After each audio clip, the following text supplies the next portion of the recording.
So he says, will you give us your clients? Oh. And I said, would you make me partner? And he said, Yes. no. Oh. And that was when I decided that I was going to set up on my own. Because if I was successful enough to have clients that were wanted, Yes. then I can do it on my own. Oh, yes. Even as a newcomer. What approach could you take to create your own success story? You were a refugee to Dubai and you built a name for yourself and a successful career. So tell us a little bit how all that happened. So I am a Palestinian refugee. I was born and raised in Dubai. My passion, I always had a flair for the design world. You know, the drawing was always something that I enjoyed as a little kid. My dad and my mom, they picked up on that pretty soon in my life, and they started, you know, sending me to drawing schools and, you know, nurturing my talent. And then I ended up studying that as a major at university in Sharjah in the UAE. It's called the American University of Sharjah. I studied multimedia design. And then I got into the advertising world where I got all of my experience. So I worked with some of the biggest multinationals in the world. I worked with some of the best creatives in the world. I was lucky enough to learn from some of the best around the world. And between me and myself, I always knew since I was younger that eventually I'm going to have to do this on my own. You know, I need to have my own thing, my name on it, my work, my passion. And that was what I started working towards. So I realized my dream and what it is that I wanted pretty early on.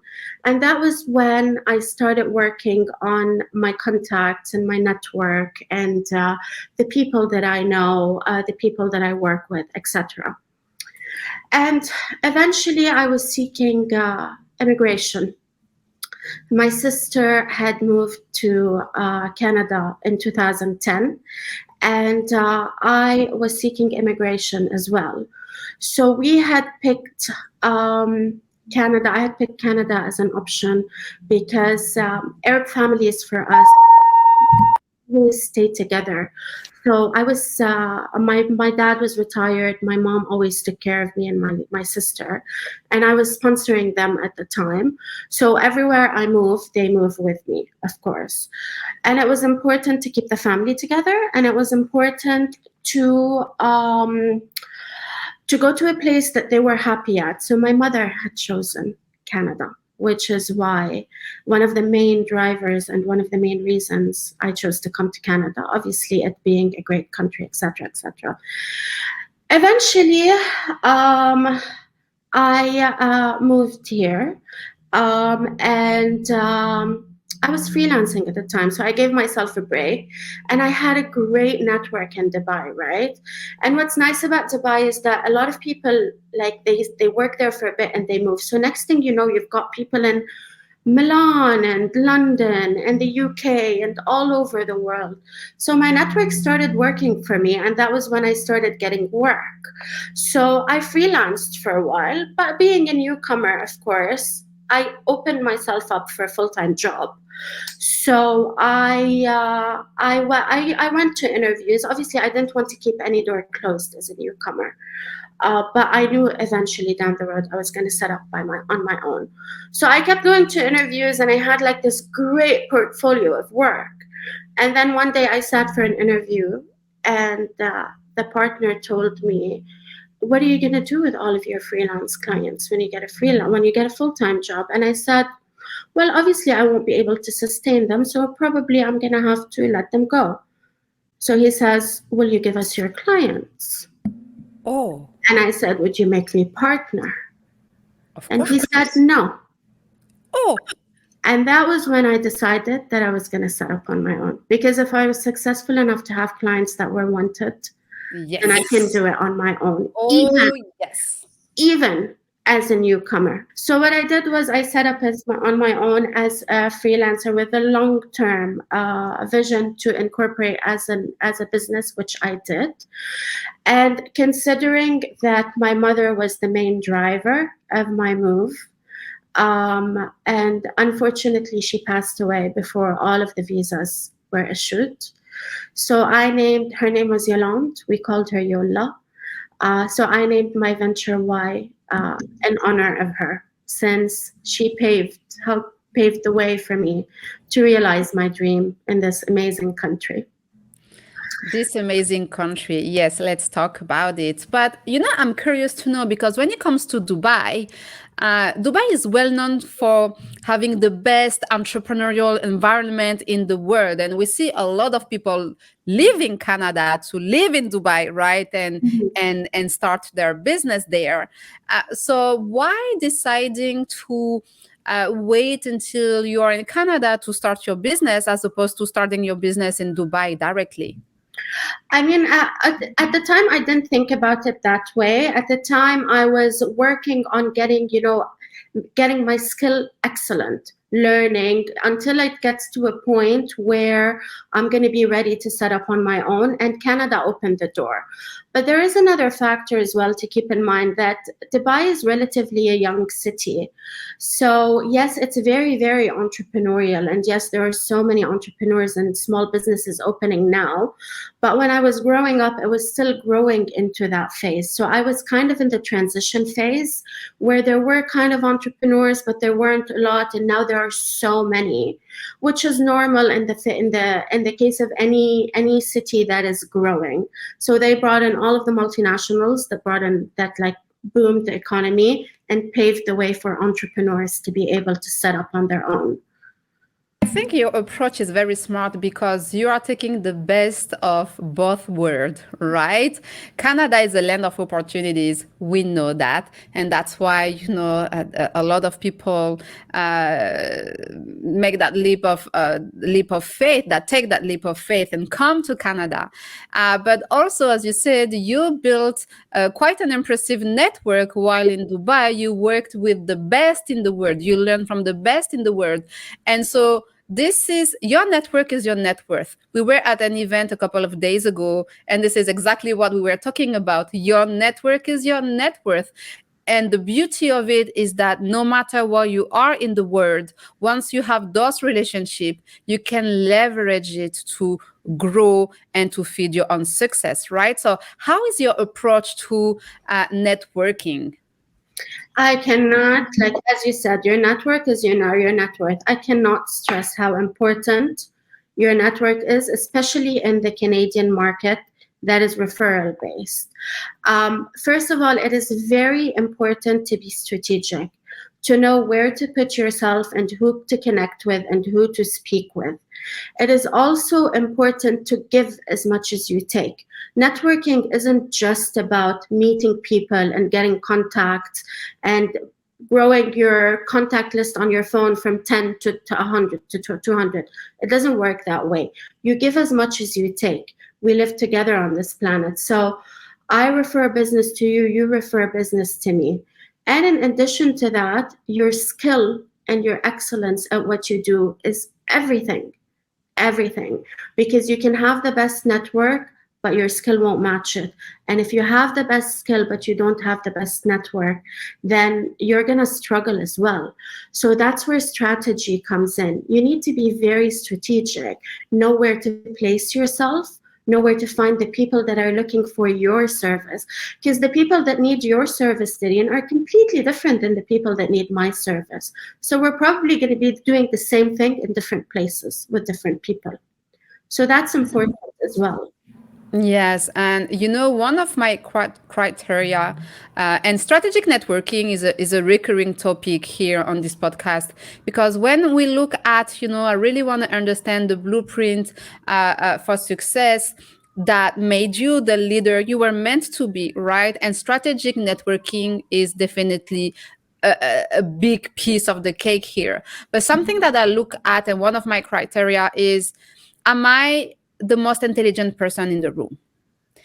And if I sit in the room and I feel like I am the most knowledgeable, or I am the most intelligent, maybe I'm not in the right room.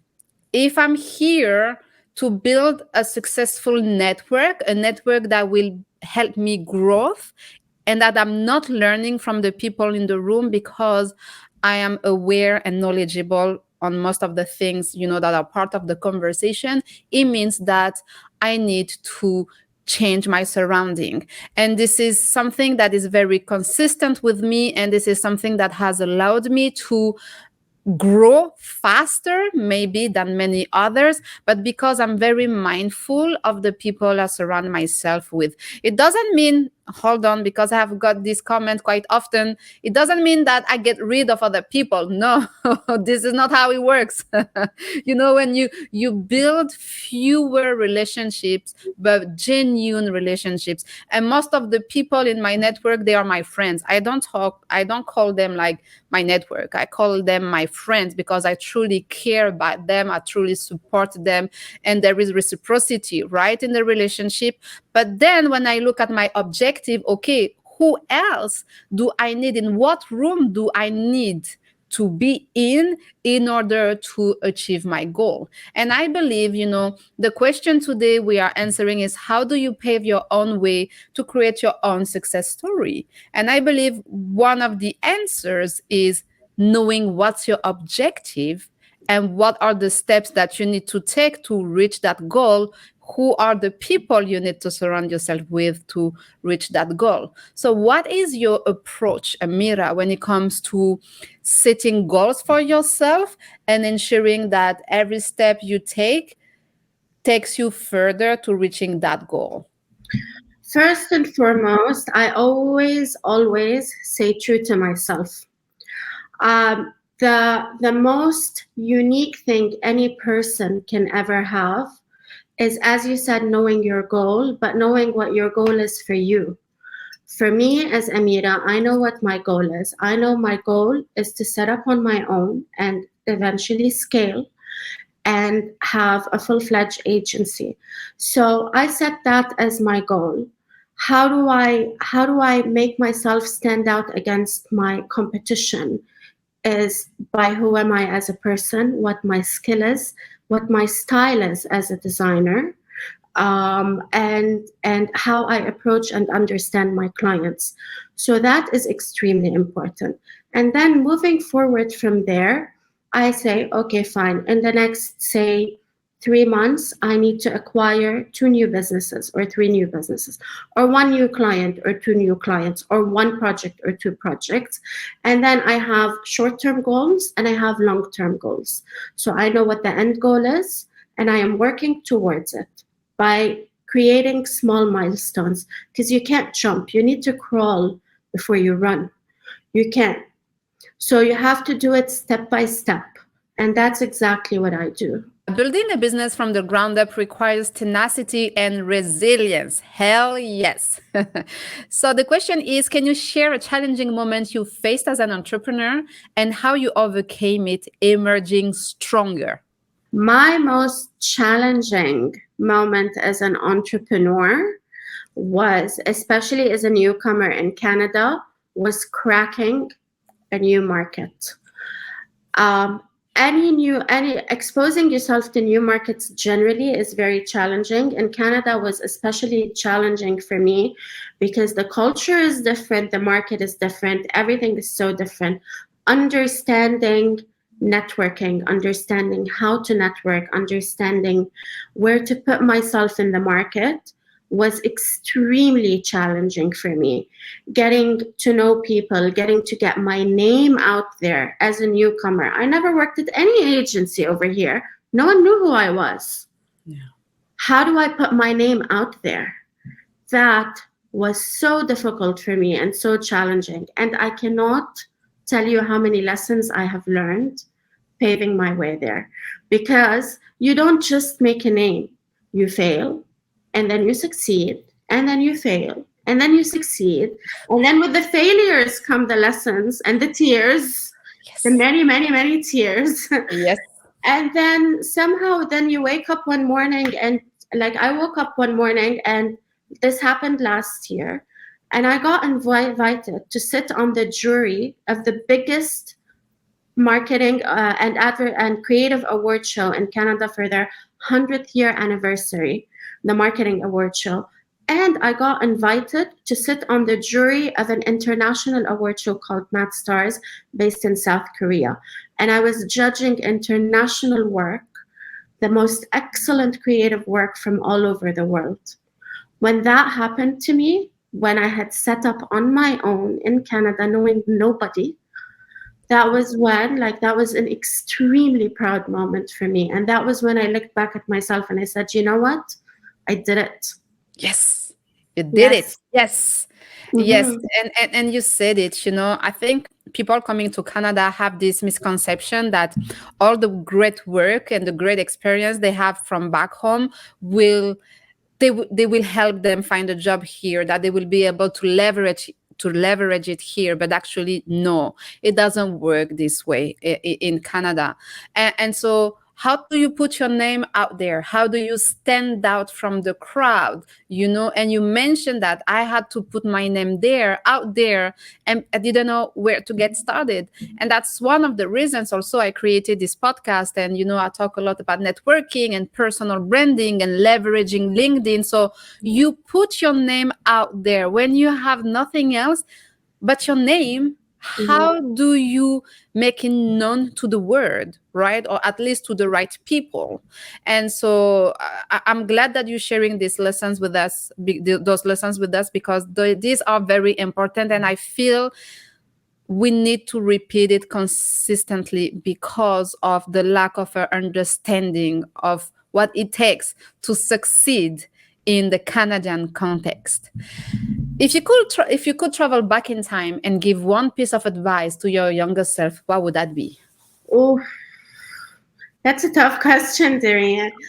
If I could go back in time and give myself one piece of advice, I would say do not let other people's opinion affect you. Because there was a time when, because obviously when you set up on your own, there are, like, I was lucky enough to get a great support. My family was very supportive. My friends were extremely supportive. But there are a few people here and there that, that are not as supportive, or they just simply don't understand the entrepreneurial spirit. They mean well, they just don't get it. And out of that come all of these negative comments. And they got to me. And I let them get to me. And there was a time when I started doubting myself, and I started telling myself, oh my God, what if I can't make it? And maybe that's not an advice I would give myself to the younger version of me, but I would give myself to the younger entrepreneurial leader in me. That would be the advice that I would give myself. Don't let other people's opinion get to you. No. And it's easy for us we're people at the end of the day. We have feelings. We get affected by like a small thing can either break us or make us. A small act of kindness will make us.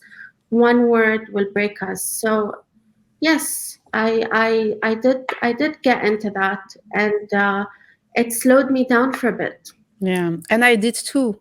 I can completely relate to this experience of yours, because as you said, we are human at the end of the day. And of course, at some point, you need to develop a thick skin. That's really true. And especially for ambitious women leaders, women who want to pave the way in a different ways, right? No matter it is to you. As long as you want to challenge the status quo, or as long as you want to do something that differs from what people or society were expecting from you, of course you will receive criticism and you will get people's opinion, even if you don't ask for it. Even when you don't ask for it. So developing a thick skin is very important, but I do believe you have to go through this in order to understand that you have to guard yourself from those negative comments. But as long as you don't go through this and the pain that goes with it, I think being able to do it and to talk about it is being able to go through it and overcome it. Unfortunately, I should say, but that's the way it is. This life is tough, people. Okay, Yeah, put a helmet on and let's do it. Yeah. We have another question here about your work. So your clientele spans across diverse locations like Toronto, London, Abu Dhabi, and Milan. How do you adapt your design to cater to such varied cultural and market demands while maintaining your signature? Oh, that's a good one. Yeah. So, yes, I do focus on global clients always. And what's beautiful about design is that design is an international language. You don't need words to see a logo. You don't need words to see a poster.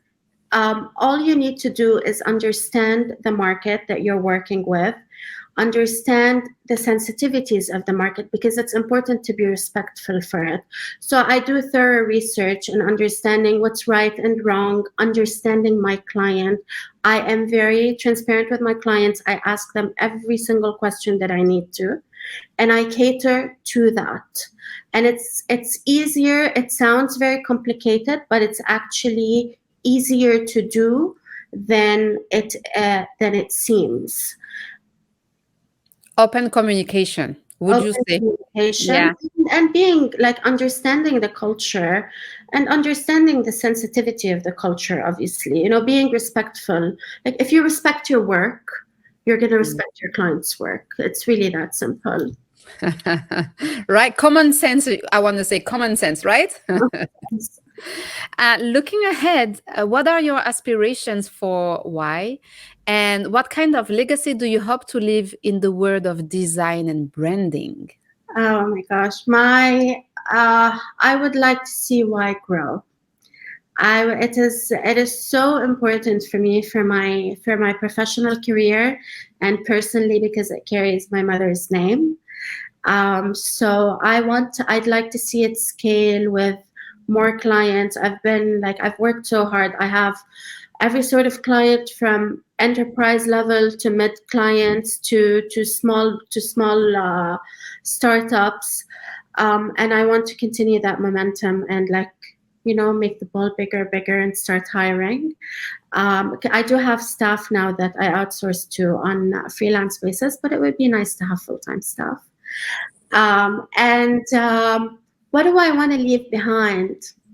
I want to leave a good feeling behind. I want to leave a smile on people's faces. I want when people see my work to, how sometimes when you're walking down the street and you're having such a bad day and you smell a flower and it lifts you up. True. Yes, I do. That's the feeling that I want to invoke with my work. A small touch of something to bring in peace or happiness or whatever positive emotion that person needs.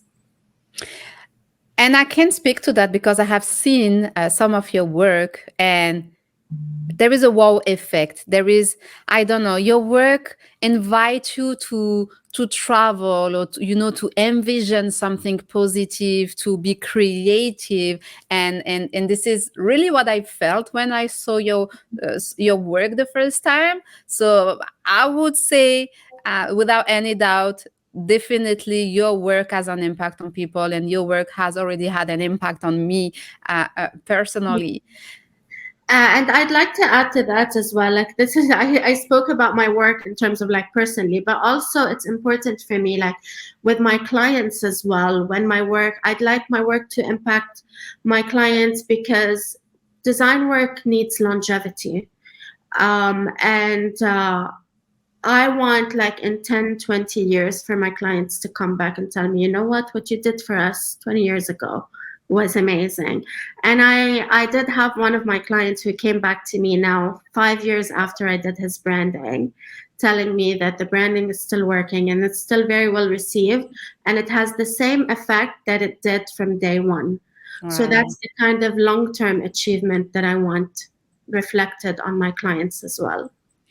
And can you share with us some of the big brands you are working with? And for the people who are in the design industry or who would like to, start working with brands, what was your approach to securing such major clients? Networking. Networking was my approach to secure major clients. Networking and a very good credentials deck. That is what you need. And I do have a bunch of clients all over, as I mentioned, and now I'm growing my portfolio of clients in Canada. One of them is Schwarzkopf. I am pitching now for fashion brands as well. And the ball is rolling. And I do have a few new clients that I have secured as well in Saudi Arabia, Dubai, and in Oman. Girl, if that's not a testimony that you can achieve whatever you set your mind to, I don't know what it is. Thank you. Yes, you do. All it takes is the will, really. And Yeah. stay true to yourself. That is so important. So the willingness to work hard, staying true to yourself, and nurturing the right relationships. 100%. Yeah. And I want to tell everyone out there, sky's the limit. You can do anything you want. Set your goals, stay true to yourself, and go for it. You'll get there. Go for it. You will get there. Thank you so much, Amira. It was a pleasure learning from you and listening to you. I would like to thank you so much for inviting me as one of your guest speakers. This has been an absolute pleasure. Thank you. You take care and you stay safe. Bye bye, everyone.